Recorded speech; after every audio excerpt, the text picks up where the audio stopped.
Perwisyo para sa mga pasahero at motorista ang baha sa MacArthur Highway sa Valenzuela City dahil sa malakas na ulan ngayong araw. Nakatutok live si Marisol Abduraman. Marisol. Emil, dahil nga sa mga pag-ulan, baha na naman ang ilang lugar dito sa Valenzuela City. Ang ilang kalsada nga, Emil, hindi na madaanan ng light vehicles. Nagkabuhol-buhol ang trapiko sa bahaging ito ng MacArthur Highway sa Valenzuela City. Sa taas kasi ng baha, napaatras na ang ilang sasakyan. Sa taas ng baha sa bahaging ito ng MacArthur Highway sa Valenzuela City, bumalik na ang ilang sasakyan. Meron namang ilang mga rider na mas piniling itulak na lang ang kanilang mga motorsiklo, makadaan lamang sa lugar. Sir, ano balak mo gawin?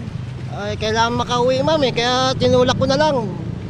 So hindi mo na paandarin? Ay, hindi ko naman, baka mamaya pasukan ng tubig. May mga nag-alangan at di na nakipagsapalaran sa baha. Tutuloy ka, sir? Nagdadalawang isip pa po. Bakit po? Medyo mataas, baka hindi kayanin ng motor. Babalik na lang ako sa maliit kasi motor ko, hindi kaya. Baka tumirik. Pahirapan din ang pagsakay, kaya may mga commuter na no choice kundi sumuong sa baha. Sa Bianan po, susunduin po namin. Nandun po kasi tinawag ng amo niya, naglinis ang bahay. Baha po kasi. Bakit tayo sumusuong sa baha? Kasi po, senior na po kasi yun. Kaya susunod. Wala po, baha din po sa amin. Abuti na daw po yung ibang gamit Kaya po napauwi. Opo. Mahirap po sumakay. Sa Polo naman, lubog na rin sa baha ang simbahang ito. Hanggang hita ang tubig sa barangay poblasyon.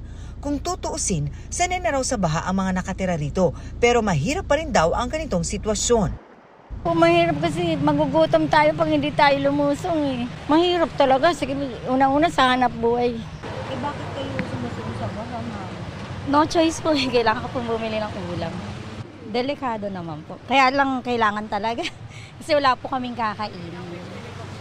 Pati ang may mga negosyo na perwisyo. Gaya sa amin may negosyo, apektado po kami lahat dito.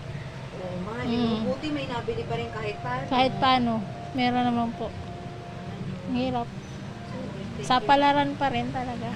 Ang ilang batang ito naman, di na nila alintana ang panganib ng pagsiswimming nila sa baha. Di ba malamig? Di po. Pero nakakatakot mag-swimming sa baha Alam mong delikado?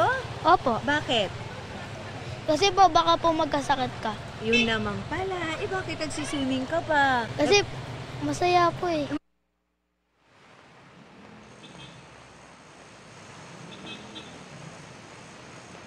Emil, gaya si sitwasyon kaninang umaga, may mga ilang motoristang sinusubukan pa rin makarating or makadaan dito sa ating kinaroroonan dito sa MacArthur Highway, pero talagang wala.